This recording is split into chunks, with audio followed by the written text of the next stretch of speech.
Hello, my name is Dewey, and today I'm going to tell you everything you need to know about the Rust map. It is arguably the most important aspect of the game, as it will largely influence the type of experience you will have in this world of survival. Depending on how the landscape is laid out, you'll have different opportunities to explore, scavenge, and build. So the Rust map you use is of great interest.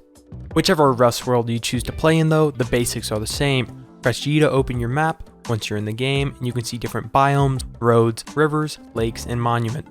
Every map is an island, and you will always spawn on the beach. One of the most useful things about the Rust map is the grid overlay. Every row has a number and every column has a letter, which is very handy if you want to let another player know exactly where you're at.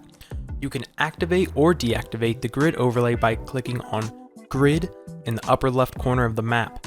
If you're playing in a team, you can see your teammates appear on the map as green dots and your own location as a yellow dot. Finally, you should look out for shops and vending machines on the map. By hovering over the shop signs, you can see what they're selling and what they want for it in return. Although the shops located near monuments usually belong to NPCs, players can also create shops and vending machines. The player shops are often just called a shop and are found in more remote areas. Depending on size, Rust maps can feature up to 3 different biomes. The first of these is Temperate. This is the most common biome in Rust. It is also the best place to start your base. The Temperate biome has forests where you can easily gather wood, while the grasslands are very suitable for gathering rocks and hemp plants. One of the greatest advantages though is the weather. The temperature is so good that it will hardly harm your naked character. For the next biome, it is going to be the Desert. Although it leaves you a little bit more exposed than the other biomes, the desert is a great place to search for barrels and loot boxes. There are often rad towns too. Furthermore, animals tend to spawn more often in the desert than in other biomes, so this is a great place to go hunting. Be mindful of the temperature though. You can easily get overheated during the day or freeze to death during the night.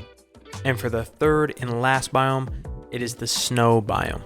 Like the Temperate biome, the Arctic region can grow trees, but is usually a more barren landscape.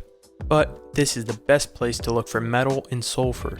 Do remember to take warm clothes with you, like a burlap set and a campfire, because it can get pretty frosty out there.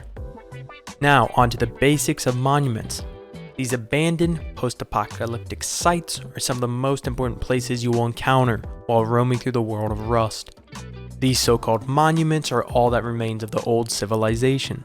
For you, they fulfill a role as sources of valuable loot.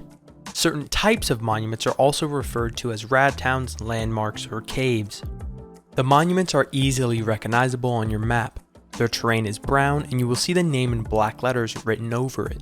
The smaller monuments include gas stations, supermarkets, abandoned cabins, warehouses, and water pumps.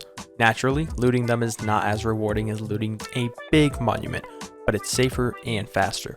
The biggest and most rewarding monuments are airfield, dome, power plant, water treatment, train yard, military tunnels, and launch site.